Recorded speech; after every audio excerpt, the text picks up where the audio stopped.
Hello दोस्तों, एक बार फिर से बहुत बहुत स्वागत है हमारे यूट्यूब चैनल RK ITI में। दोस्तों, आज के हम इस वीडियो में बात करेंगे थ्री फेज इंडक्शन मोटर के पार्ट 3 के बारे में।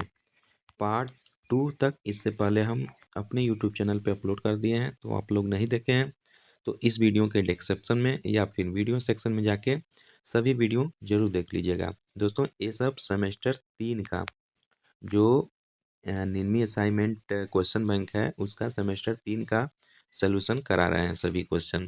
तो आप लोग ज़्यादा से ज़्यादा अपने फ्रेंड सर्किल में फॉरवर्ड कर दीजिएगा और चैनल पे नए हैं तो सब्सक्राइब जरूर कर लीजिएगा। इससे पहले ITI फर्स्ट ईयर का सेमेस्टर 1 और सेमेस्टर 2 का सभी प्रश्न का सलूशन करा दिए हैं। तो अगर आप नहीं देखे हैं वो सब वीडियो ITI फर्स्ट ईयर के हैं तो रिफ़र करके वीडियो सेक्शन में जाके ज़रूर देख लीजिएगा। एक प्लेलिस्ट बना है जिसका नाम ITI इलेक्ट्रीशियन रिवीजन बैच नाम से है 2024। ठीक है, तो चलिए फिर आज का वीडियो स्टार्ट कर लेते हैं। क्वेश्चन 171 से है 170 नंबर तक हम करा चुके हैं। देखिए, क्वेश्चन बोल रहा है AC 3 फेज इंडक्शन मोटर का प्रारंभिक करंट क्या है।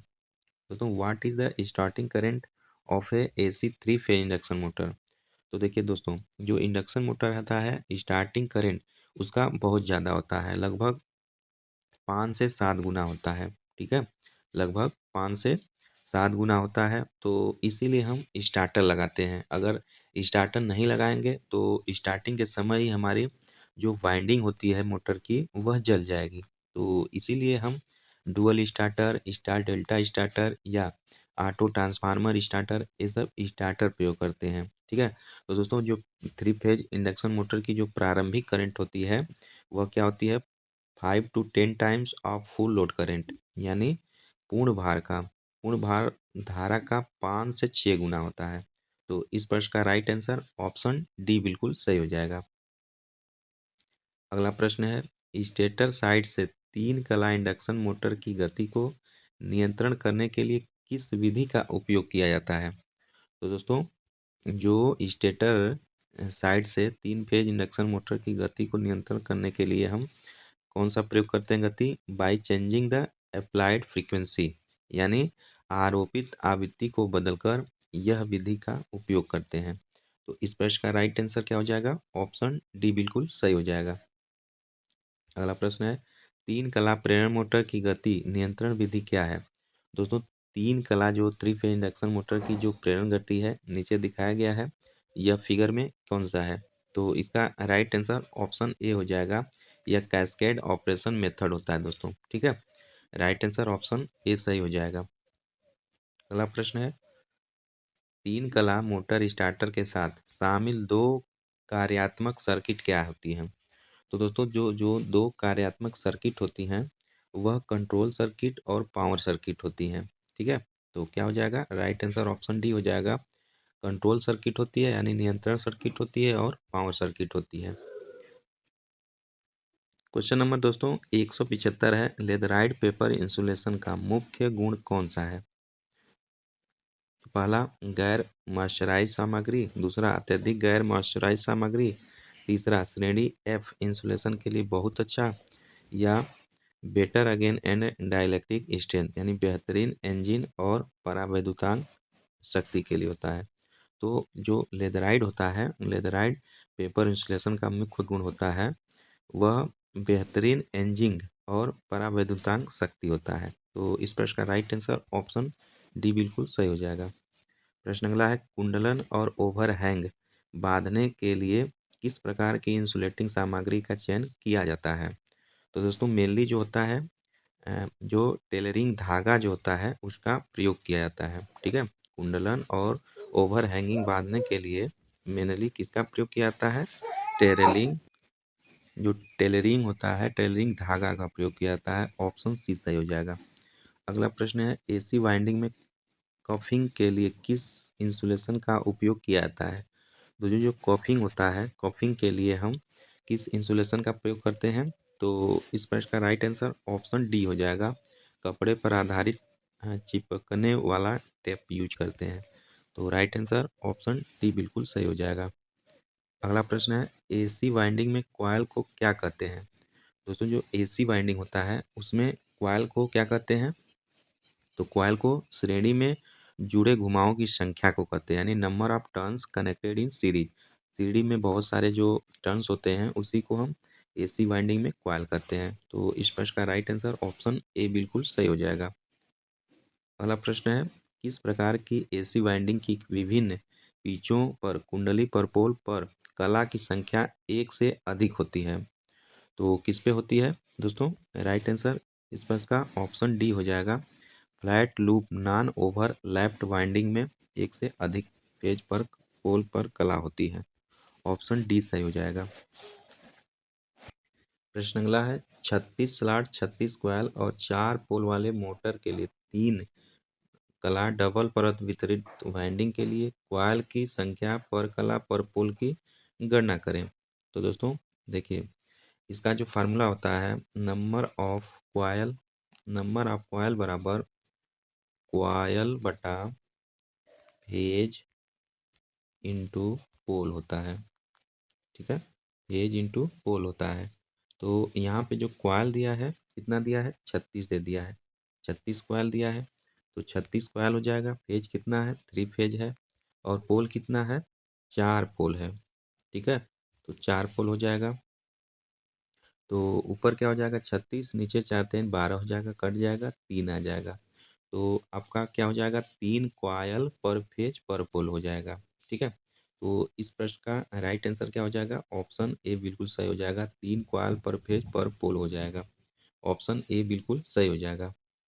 प्रश्न अगला है, रिवाइंडिंग प्रक्रिया का प्रकार क्या है? दोस्तों यह रिवाइंडिंग प्रक्रिया है, इसका प्रकार क्या है?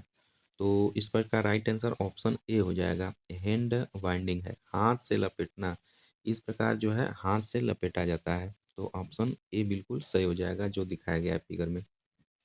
प्रश्न अगला है दोस्तों, 3 phase split ring induction motor को शुरू करने और चलाने के लिए किस प्रकार के स्टार्टर का उपयोग किया जाता है? दोस्तों यहाँ पे देखिए, 3 phase slip ring induction motor है। तो इसके लिए कौन सा जो स्टार्टर होता है प्रयोग किया जाता है? तो इस प्रश्न का राइट आंसर क्या हो जाएगा? ऑप्शन बी बिल्कुल सही हो जाएगा। रोटर रियो स्टेट स्टार्टर। जो रोटर रियो स्टेट स्टार्टर होता है basically 3 phase slip ring induction motor को चलाने के लिए प्रयोग किया जाता है। वहीं बात करें दोस्तों स्क्वायरल केज के लिए चलाने के लिए, तो स्क्वायरल केज के लिए डायरेक्ट ऑनलाइन का प्रयोग किया जाता है, ऑटो ट्रांसफार्मर का प्रयोग किया जाता है, स्टार डेल्टा स्टार्टर का प्रयोग किया जाता है। लेकिन अगर स्लिप रिंग इंडक्शन मोटर की बात करें तो उसके लिए रियो स्टेट स्टार्टर का प्रयोग किया जाता है। तो यह इम्पोर्टेंट क्वेश्चन है, आप जरूर इसे याद रखेंगे। प्रश्न इसका राइट आंसर ऑप्शन बी हो जाएगा। अगला प्रश्न है, कॉलर का कार्य क्या होता है? ठीक है, तो कॉलर जो होता है यहाँ पे दिखाया गया है। तो कॉलर का कार्य क्या होता है दोस्तों? तो इसका जो बेसिकली कार्य होता है वह क्षेत्र के चारों ओर इंसुलेशन प्रदान करना होता है। जो दोस्तों जो कॉलर होता है, कॉलर का जो कार्य होता है प्रोवाइड इंसुलेटिंग अराउंड फील्ड, मतलब चारों तरफ इंसुलेशन प्रदान करना होता है। राइट आंसर ऑप्शन ए बिल्कुल सही हो जाएगा। तो प्रश्न 184 है, किस प्रकार के वाइंडिंग तार को समरसीबल पंप मोटर को वाइंडिंग करने के लिए उपयोग किया जाता है? तो दोस्तों जो समरसीबल पंप होता है उसके जो वाइंडिंग तार का उपयोग होता है पीवीसी कवर टाइप का होता है। ठीक है, उसमें किसका होता है? पीवीसी कवर टाइप का होता है। तो इस प्रश्न का राइट आंसर ऑप्शन ए बिल्कुल सही हो जाएगा। अगला प्रश्न है, एसी मोटर में लंबी कॉर्ड वाइंडिंग न करने का क्या कारण होता है? तो एसी जो मोटर होती है उसमें लंबी कॉर्ड वाइंडिंग न करने का मेनली कारण होता है मोर वाइंडिंग वायर रिक्वायर्ड, यानी अधिक वाइंडिंग तार की आवश्यकता पड़ती है, इसीलिए लंबी कॉर्ड वाइंडिंग न करने का कारण होता है। तो इस प्रश्न का राइट आंसर ऑप्शन सी बिल्कुल सही हो जाएगा। अगला प्रश्न, क्वेश्चन अगला है दोस्तों, शीतलन के लिए किस प्रकार की वाइंडिंग में अधिक जगह है? तो किस में होती है? ओवर हैंगिंग कॉइल के बीच में, या ओवर हैंगिंग कॉइल और रोटर के बीच में, या ओवर हैंगिंग कॉइल और योक के बीच में, या फिर ओवर हैंगिंग कॉइल और वेज के बीच में। तो इस प्रश्न का राइट आंसर ऑप्शन सी हो जाएगा, between overhanging coil and yoke, इसके बीच में होता है जगह। ऑप्शन सी बिल्कुल सही हो जाएगा। प्रश्न अगला है, पैनल बोर्ड कहाँ उपयोग किए जाते हैं? Where are panel board are used? Industrial motor drive में, डोमेस्टिक वायरिंग सर्किट में, या थ्री फेज डोमेस्टिक वायरिंग में, या load distribution for AC and DC supply में। तो बेसिकली जो पैनल डिजाइन होते हैं वह पैनल बोर्ड यूज किए जाते हैं, वह कहाँ किए जाते हैं? तो आपका थ्री फेज डोमेस्टिक वायरिंग में प्रयोग किए जाते हैं। तो इस प्रश्न का राइट आंसर ऑप्शन सी बिल्कुल सही हो जाएगा। 1440 आरपीएम पर घूर्णन कर रहे 7.5 एचपी स्क्वायरल केज मोटर द्वारा निर्मित बल आघूर्ण न्यूटन मीटर में ज्ञात करें। तो देखिए दोस्तों, जो टी सॉफ्ट इसका एक फार्मूला होता है, टी सॉफ्ट बराबर बी एच पी इंटू 735.5 गुणे 60 बटा के 2 पाई एन, ये फार्मूला होता है। इसमें इसका मान रख देते हैं। तो देखिए बी एच पी जो दिया है बेटिक हार्स पावर, यह 7.5 एच पी दिया है। ठीक है, तो मान रख देते हैं।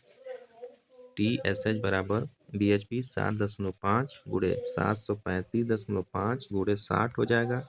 नीचे 2 पाई एन, तो 2 हो जाएगा। पाई का 3.14 होता है, गुणे एन का दिया है 1440 आरपीएम, तो 1440 आरपीएम हो जाएगा। ठीक है, तो इक्वल क्या हो जाएगा? इन सभी को जो गुणा भाग करेंगे तो फाइनली आपका 36.6 न्यूटन मीटर आ जाएगा। तो इस पर का राइट आंसर ऑप्शन डी बिल्कुल सही हो जाएगा। क्या?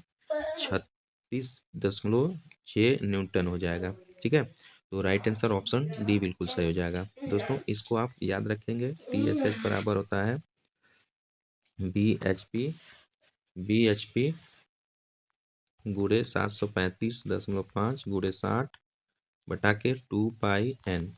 इस फार्मूले को याद रखेंगे, इस पे यह इस प्रकार के जितने भी प्रश्न आएंगे सोल्व हो जाएंगे। ठीक है, इसका राइट आंसर ऑप्शन डी बिल्कुल सही हो जाएगा।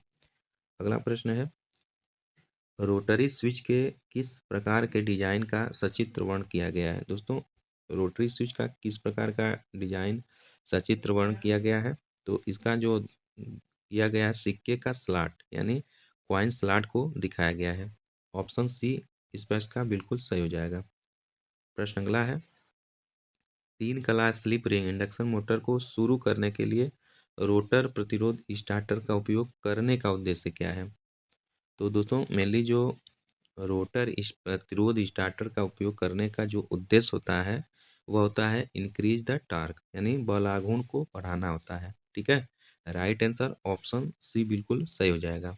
ठीक है दोस्तों, तो आज के लिए बस इतना ही। मिलते हैं इसके पार्ट 4 के बारे में, पार्ट 4 के क्लास में। ठीक है, पार्ट 3 तक इसका करा चुके हैं इंडक्शन मोटर का। काफ़ी लंबा लंबा चैप्टर का क्वेश्चन है, तो इसलिए पार्ट 4 में यह कंप्लीट हो जाएगा। तो चलिए फिर मिलते हैं पार्ट 4 में। तब तक के लिए पढ़ते रहिए, मस्त रहिए। जय हिंद, जय भारत।